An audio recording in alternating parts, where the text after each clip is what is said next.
Hello everyone. जैसा कि आप देख पा रहे हैं इस वीडियो में हम हाइड्रोकार्बन्स के कुछ प्रिपरेशन रिएक्शंस करेंगे। हाइड्रोकार्बन चैप्टर का जो मेन रिएक्शन है अल्केन का रिएक्शन, अल्कीन का रिएक्शन, अल्काइन का, बेंजीन का, वो हम ORM2 में ऑलरेडी कर चुके हैं। तो पहले हम देख रहे हैं preparation of alkane from alkyl halide. Alkyl halide से जो अल्केन का प्रिपरेशन है उसमें जो पहला रिएक्शन लिखा है मैंने by Wurtz reaction. Name reaction important है। Alkyl halide on reaction with sodium and dry ether solution give higher alkanes with even number of carbon atom। कि जब अल्काइल हैलाइड को रिएक्शन कराया जाता है सोडियम के साथ में इन ड्राई ईथर सॉल्वेंट, जरा देखो यहाँ क्या हो रहा है, सोडियम हमारा जो है इस X को लेके NX बना के बाहर हो जा रहा है और जो अल्काइल हैलाइड का जो R है वो जुड़ के RR अल्केन बन गया। ठीक है ना। अल्काइल हैलाइड में जो R है वो दो मोल अल्काइल हैलाइड यहाँ रिएक्ट किया है और RR बन के हमारा अल्केन बन गया। So Wurtz reaction is basically coupling reaction कि जो हमारा अल्काइल हैलाइड है RX वो रिएक्ट कर रहा है 2 मोल सोडियम के साथ में, और जो सोडियम हमारा X2 को बाहर कर दे रहा है NX बना के, और जो R बचा हुआ है वो RR जुड़ के अल्केन बन गया। ठीक है। तो अगर इस R में एक कार्बन होगा तो यहाँ पे RR में दो कार्बन हो जाएंगे। अगर यहाँ 2 हैं तो RR में 4 कार्बन हो जाएंगे। अगर R में हमारे 3 कार्बन है तो जो अल्केन RR उसमें 6 कार्बन हो जाएंगे। सो पॉइंट इज यहाँ पे जो कार्बन है हमेशा क्या है, E1 number of carbon atoms. Symmetric alkane, Wurtz reaction से हमेशा सिमेट्रिक अल्केन्स ही बनेंगे, सिमेट्रिक अल्केन्स। ठीक है। मैकेनिज्म यहाँ पे लिखा है मैंने। So if RX is reacting with sodium, sodium क्या करेगा अपना एक इलेक्ट्रॉन देगा किसको, R को। X माइनस यहाँ से देखो लीव कर गया, अगर X माइनस लीव करेगा तो क्या बनेगा R प्लस कार्बोकेटाइन, उसको एक इलेक्ट्रॉन मिल गया तो R रेडिकल बन गया, और Na प्लस X माइनस से बना लिया NaX। इस R रेडिकल को सेकेंड स्टेप में फिर से एक इलेक्ट्रॉन मिला सोडियम से, 2 मोल सोडियम रिएक्ट कर रहा है तो बन गया हमारा R माइनस और सोडियम चला गया Na plus. Now this R minus ये strong base and strong nucleophile, ये हमारे सेकेंड मोलिक्यूल ऑफ RX पे अटैक करेगा टू गिव SN2 रिएक्शन, और X माइनस को यहाँ से लीव करा देगा टू फॉर्म RR प्लस, जो हमारा X माइनस है Na प्लस से मिलके NX बना लेगा। तो सिंपली 2 मोल अल्काइल हैलाइड का कपलिंग होके RR बन जाएगा। नीचे मैंने एक एग्जाम्पल लिखा है, if I treat ethyl bromide with sodium in dry ether. अगर इथाइल ब्रोमाइड को सोडियम से रिएक्ट कराएं ड्राई ईथर में तो क्या प्रोडक्ट बनेगा, देखो यहाँ R में क्या है 2 कार्बन है, तो जब कपलिंग कराएंगे तो क्या बन जाएगा, ये 4 कार्बन का अल्केन ब्यूटेन। कोई ये नहीं सोच रहा हो यहाँ पे 2 नहीं लिखा है मैंने, आगे ढेर सारा हमारा इथाइल ब्रोमाइड है, तो 2 मोलिक्यूल कपल करके N butane is the product. यहाँ नीचे मैंने कुछ बातें लिखी हैं वुड्स रिएक्शन के बारे में। In the mechanism R minus is form which is strong base as well as strong nucleophile and give SN2 reaction with RX। R minus Grignard reagent जैसा बहुत स्ट्रॉन्ग बेस है, तो जो ईथर है हमारा, ether should be dry, otherwise if moisture is present then R minus will form RH by reacting with water instead of RR। अगर moisture रहेगा तो जो R माइनस है वो एसिड बेस रिएक्शन कर लेगा, वाटर के साथ में RH बन जाएगा, कोई RR नहीं बनेगा। ठीक है। And second most important thing is this alkyl halide must be either primary और सेकेंडरी। 3 डिग्री अल्काइल हैलाइड को SN2 नहीं देता है, ये हमको बहुत अच्छे से पता है स्टेरिक हिंड्रेंस की वजह से। और ऐसे केस में अगर हम लेंगे 3 डिग्री तो एलिमिनेशन विल टेक प्लेस। यहाँ पे जरा एक एग्जाम्पल लिखा है, टर्सरी ब्यूटाइल ब्रोमाइड को अगर हम सोडियम से रिएक्ट करा रहे हैं इन ड्राई ईथर, तो जरा देखो प्रोडक्ट में कोई कपलिंग नहीं हुआ, कोई वुड्स रिएक्शन का प्रोडक्ट नहीं है। यहाँ पे वुड्स रिएक्शन हमारा होगा मेनली प्राइमरी और सेकेंडरी में, और उसमें भी प्राइमरी में सबसे ज़्यादा अच्छे से होगा, देन सेकेंडरी में 3 डिग्री में तो बिल्कुल भी नहीं होगा। यहाँ देखो जरा मैकेनिज्म नीचे लिखा है मैंने, अल्काइल हैलाइड हमारा सोडियम से रिएक्ट करेगा, अभी ऊपर देखा था क्या बना था, रेडिकल बना था, फिर नेगेटिव कार्बेनाइन, और ये जो कार्बेनाइन है हमारा देखो 3 डिग्री है, काफ़ी ज़्यादा क्राउडेड है, स्ट्रॉन्ग बेस है, न्यूक्लियोफाइल उतना अच्छा नहीं है, and substrate is also 3 degree. 3 degree पे तो SN2 हो ही नहीं पाएगा। ये जो हमारा बेस है वो बगल वाले कार्बन से H प्लस को निकालेगा, डबल बॉन्ड में गया, लिविंग ग्रुप भागा मतलब E2, एसेंट तो हो नहीं सकता, E2 होगा। So product will be alkyne plus जो बेस हमारा H प्लस को क्या बना देगा, alkyne. So alkyl halide is basically converted into alkyne plus alkane. ठीक है। वुड्स रिएक्शन में क्या प्रॉब्लम है कि जो यहाँ पे हमारा अल्केन बनता है RR, वो हमेशा सिमेट्रिक होता है, ठीक है ना, इवन नंबर ऑफ कार्बन। मान लो अगर मेरे को ओड नंबर ऑफ कार्बन का अल्केन बनाना है, मतलब 3 कार्बन का अल्केन बनाना है प्रोपेन, अगर मेरे को वुड्स रिएक्शन यूज करके 3 कार्बन का अल्केन बनाना है, मान लो प्रोपेन, तो 3 कार्बन है, तो कपलिंग कैसे करेंगे, एक अल्काइल हैलाइड में 1 कार्बन लिया, दूसरे में 2 कार्बन। देखो यहाँ पे जो थर्ड पॉइंट लिखा है मैंने, methyl chloride plus ethyl chloride को रिएक्शन कराया सोडियम से इन ड्राई ईथर। देखो एक तो प्रोपेन बन जाएगा कि मिथाइल क्लोराइड और इथाइल क्लोराइड में अगर कपलिंग होगी तो विल गेट प्रोपेन, 3 कार्बन। लेकिन इसके अलावा और 2 प्रोडक्ट पॉसिबल है, क्या, कि जो मिथाइल क्लोराइड है इसी के 2 मॉलिक्यूल आपस में कपल कर जाएं, तो बताओ क्या बन जाएगा, 2 कार्बन का इथेन। और जो इथाइल क्लोराइड है इसी के 2 मॉलिक्यूल आपस में कपल कर जाएं तो क्या बन जाएगा, ब्यूटेन। सो पॉइंट इज, बनाना चाहते थे हम प्रोपेन, लेकिन उसके साथ में और 2 एक्स्ट्रा प्रोडक्ट मिलेंगे हमको, इथेन एंड ब्यूटेन, और उनको सेपरेट करना उतना आसान काम नहीं है। तो Wurtz reaction basically odd number of carbon वाले अल्केन को बनाने के लिए अच्छा मेथड नहीं माना जाता है। तो यहाँ लिखा मैंने, if 2 different alkyl halides are used then 3 different alkanes are obtain in the product. ठीक है। तो सिमेट्रिक अल्केन के लिए वुड्स रिएक्शन अच्छा मेथड है, बट अनसिमेट्रिक अल्केन के लिए अच्छा मेथड नहीं है। अनसिमेट्रिक अल्केन के लिए जो अच्छा मेथड यूज करते हैं हम, वो हमारा सेकेंड वाला जो लिखा है मैंने, B, by Corey House alkane synthesis. Corey House alkane synthesis, this reaction takes place, this reaction can be use to prepare symmetric as well as unsymmetric alkane. क्या होता है रिएक्शन में, कोरी हाउस सिंथेसिस में हम यूज करते हैं R2CuLi, ये हमने कहीं पहले भी देखा था, R2CuLi, it's organometallic compound of copper known as Gilman's reagent, lithium dialkyl cuprate Gilman's reagent, it's a simply source of R-। ये काफ़ी कम रिएक्टिव होता है लेकिन R- देगा। तो गिलमैन्स रिएजेंट को हम रिएक्ट कराते हैं किसके साथ में, alkyl halide RX, and again this RX must be either primary और secondary, it can not be 3 degree. तो यहाँ से गिलमैन्स रिएजेंट से जो R- निकलेगा वो इस RX पे अटैक करेगा, X- को बहाएगा to give SN2 reaction to form R। तो गिलमैन्स रिएजेंट से आया R- और RX से आया यहाँ पे R', से आया R', तो देखो जुड़ गया R'। नीचे देखो मैकेनिज्म लिखा है मैंने कि R2CuLi is source of R-। ने क्या किया, अटैक किया R'(X) के ऊपर, जो कि प्राइमरी या सेकेंडरी होना चाहिए, टू गिव SN2, प्रोडक्ट बन गया हमारा R'। तो देखो यहाँ पे R और R' सेम भी हो सकते हैं, डिफरेंट भी हो सकते हैं। तो अगर मान लो मुझे 3 कार्बन का अल्केन बनाना है, तो मान लो हमने R में ले लिया 2 कार्बन, R' में ले लिया 1 कार्बन, आराम से बन जाएगा 3 कार्बन का। ठीक है ना। सो गिलमैन्स रिएजेंट का रिएक्शन अल्काइल हैलाइड के साथ में will give alkane, and alkane can be symmetric as well as unsymmetric, दोनों चलेगा। प्रिपरेशन ऑफ गिलमैन्स रिएजेंट बनाते कैसे हैं, अल्काइल हैलाइड का रिएक्शन कराते हैं लिथियम के साथ में to form RLi, alkyl lithium, RLi is called alkyl lithium, और इसको फर्दर रिएक्ट कराते हैं CuS के साथ में to form R2CuLi, alkyl lithium dialkyl cuprate. और गिलमैन्स रिएजेंट के बारे में पहले ही बताया था मैंने, aldehyde ketones, nitro compound CN इन सबसे रिएक्ट नहीं करता है। यहाँ पे नीचे क्वेश्चन लिखा है मैंने, CH3Br को लिथियम से रिएक्ट कराया टू फॉर्म A, तो बताओ A क्या होगा यहाँ पे, A होगा यहाँ पे CH3Li, alkyl lithium, methyl lithium, उसको फिर CuI से रिएक्ट कराया, तो B क्या बन जाएगा, B बन जाएगा हमारा गिलमैन्स reagent CH3 twice CuLi,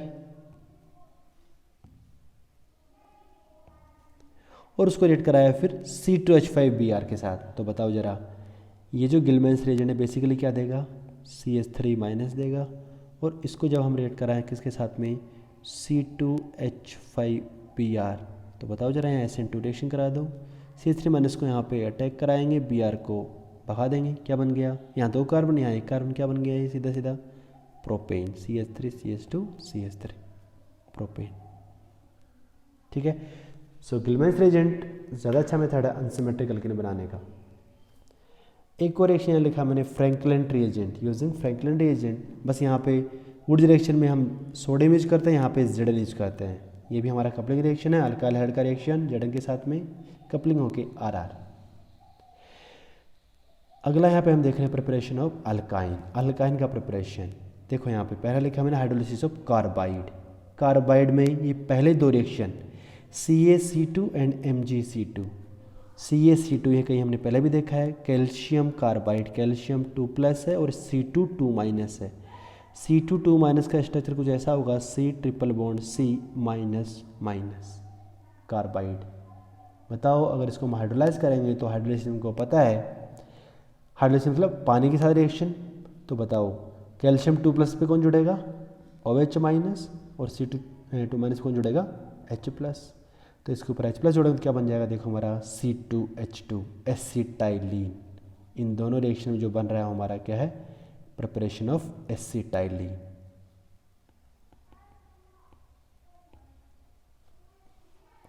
third वाला जो रिएक्शन है यहाँ पे Mg2C3, ये भी एक कार्बाइड है, मैग्नीशियम कार्बाइड, Mg2C3। तो जरा देखो यहाँ पे Mg2+ होता है तो टोटल पॉजिटिव चार्ज कितना हो गया, 2 Mg है, 1 Mg 2+, टोटल 2 Mg है तो 4+ हो गया।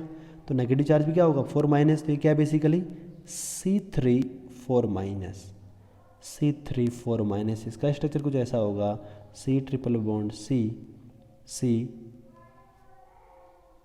3- और यहाँ 1-। So this is our carbide C3 4-। तो बताओ जरा, जब हाइड्रोलिसिस करेंगे तो Mg के ऊपर क्या लगेगा, OH, MgOH ट्वाइस। और यहाँ पे जरा देखो H+ लगाएंगे अगर, तो ये जो राइट वाला कार्बन है यहाँ पे 3 नेगेटिव, यहाँ 3 H+, यहाँ पे 1 H+ लेफ्ट वाले पे। तो क्या बन गया देखो CH3 CH, C triple bond CH, methyl acetylene. यहाँ से बनेगा मिथाइल एसिटाइलिन।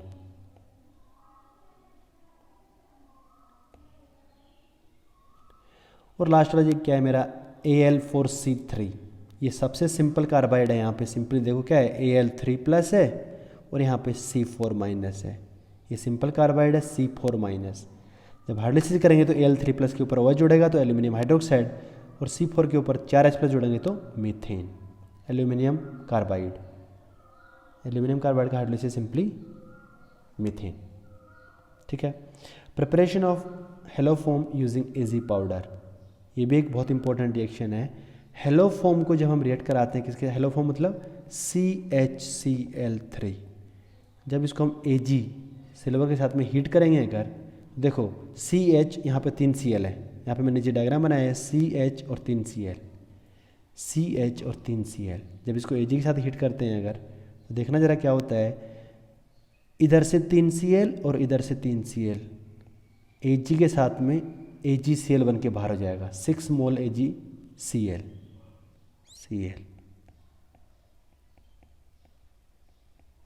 6 मोल AgCl बाहर हो गया।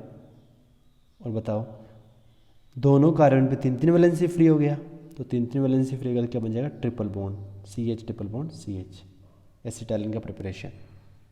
क्लोरोफॉर्म को जब Ag के साथ हीट करते हैं तो AgCl बाहर हो जाता है। यहाँ पे एग्जांपल लिख रहा हूँ मैं, if I take CH3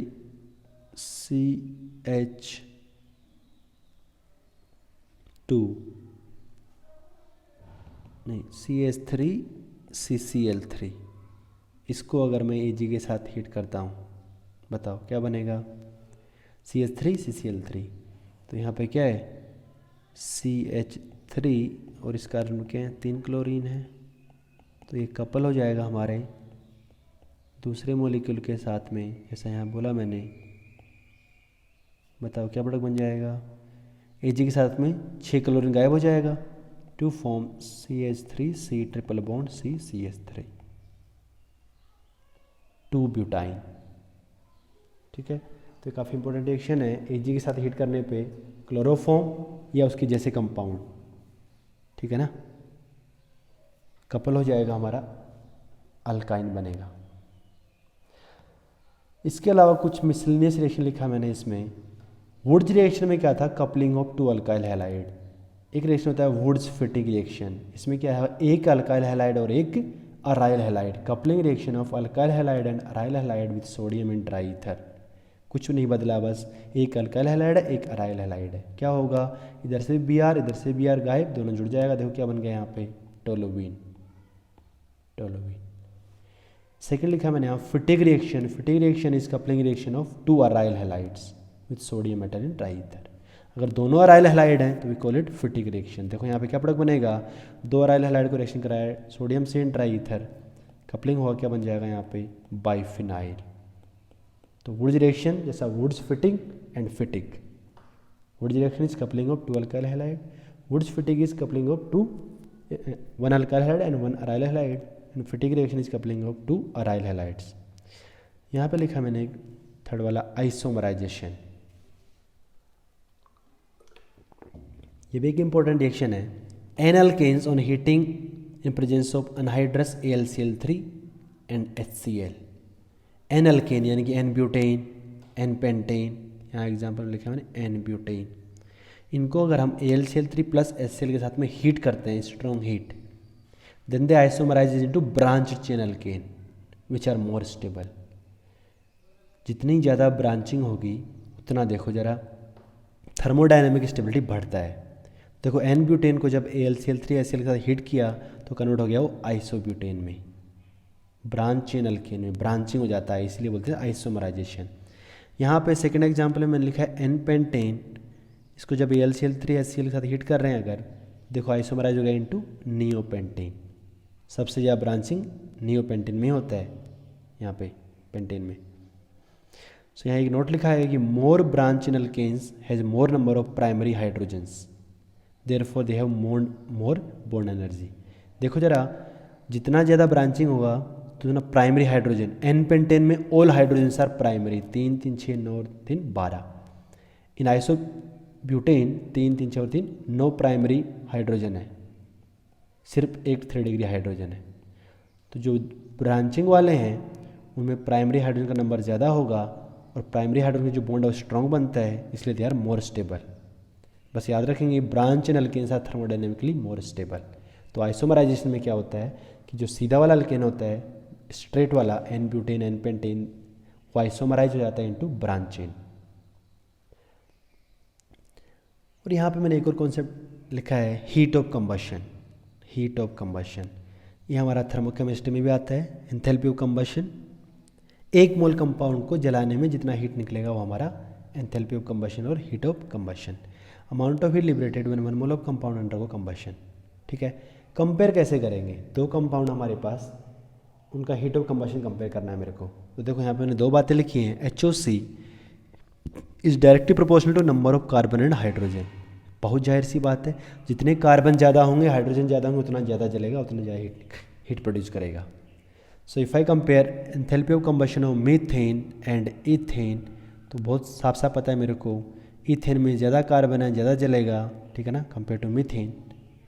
propane का और ज़्यादा होगा, ब्यूटेन का और ज़्यादा होगा। If I have isomer, isomer में तो मोलिकुलर फॉर्मूला एग्जैक्टली सेम होगा। तो आइसोमर्स का हीट ऑफ कंबशन निकालने के लिए, कंपेयर करने के लिए, देखो लिखा मैंने यहाँ पे, heat of combustion is inversely proportional to stability. जैसा हीट ऑफ हाइड्रोजनेशन में देखा था हमने, बताओ स्टेबिलिटी जितनी ज़्यादा होगी पोटेंशियल एनर्जी कंपाउंड का उतना ही कम होगा।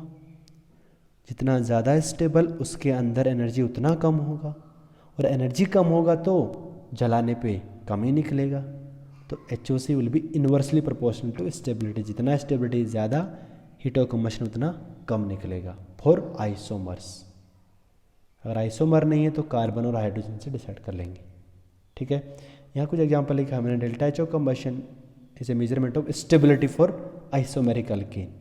तो बताओ अगर आइसोमर्स हैं तो जिसका हीट ऑफ कंबशन जितना कम होगा उतना ज़्यादा स्टेबल होगा। हीट ऑफ कंबशन कम मतलब उसके अंदर एनर्जी कंटेंट कम है, तो स्टेबिलिटी ज़्यादा। So if I compare n butane and isobutane, बताओ एन ब्यूटेन और आइसोब्यूटेन में नंबर ऑफ कार्बन हाइड्रोजन के बराबर हैं बिकॉज दे आर आइसोमर्स। तो हीट ऑफ कंबशन किसका ज़्यादा होना चाहिए, अभी मैंने बोला था कि स्टेबिलिटी, ब्रांच चेन वालों का स्टेबिलिटी ज़्यादा होता है, तो 2 इज़ मोर स्टेबल देन 1, और HOC क्या हो जाएगा 1 का ज़्यादा। एन ब्यूटेन हमारा लेस स्टेबल है तो हीट ऑफ कम्बशन क्या होगा उसका ज़्यादा होगा। होमोलॉग्स में तो मैंने बताया अभी मीथेन, इथेन, प्रोपेन, कार्बन का नंबर बढ़ेगा, हीट ऑफ कम्बशन भी बढ़ेगा, ठीक है ना। सो अगर मैं तुमसे यहाँ पूछता हूँ कि if I take this cis two butane, हमारे पास क्या cis two butane and we have trans two butane, both are isomers. बताओ इनमें हीट ऑफ कम्बशन किसका ज़्यादा होगा? तो आइसोमर है, कार्बन और हाइड्रोजन का नंबर बराबर है। स्टेबिलिटी पता है मेरे को, सिस वाले में दोनों बड़े ग्रुप सेम साइड है, बहुत बार पढ़ चुके हैं हम। ट्रांस वाले में दोनों बड़े ग्रुप क्या है अपोजिट साइड में। ट्रांस वाला क्या है ज़्यादा स्टेबल है, trans isomer is more stable. Then heat of combustion किसका ज़्यादा होगा? सिस वाले का ज़्यादा होगा, ट्रांस वाले का कम होगा। जो जितना अनस्टेबल है HOC उतना ज़्यादा, स्टेबिलिटी से इन्वर्सली, ठीक है। और लास्ट में यहाँ पे 2 रिएक्शन लिखा है, दोनों बहुत बेकार हैं, पायरोलिसिस एंड क्रैकिंग। किसी भी कंपाउंड को स्ट्रॉन्ग हीट करके उसको डिकम्पोज करना इज कॉल्ड पायरोलिसिस और cracking. So when higher chain alkanes are heated in absence of air, so these compounds will break down into smaller alkane, alkene and hydrogen which are better fuels. Petroleum industry में इसको use किया जाता है। Mixture of product contain all lower alkanes, alkenes and hydrogen.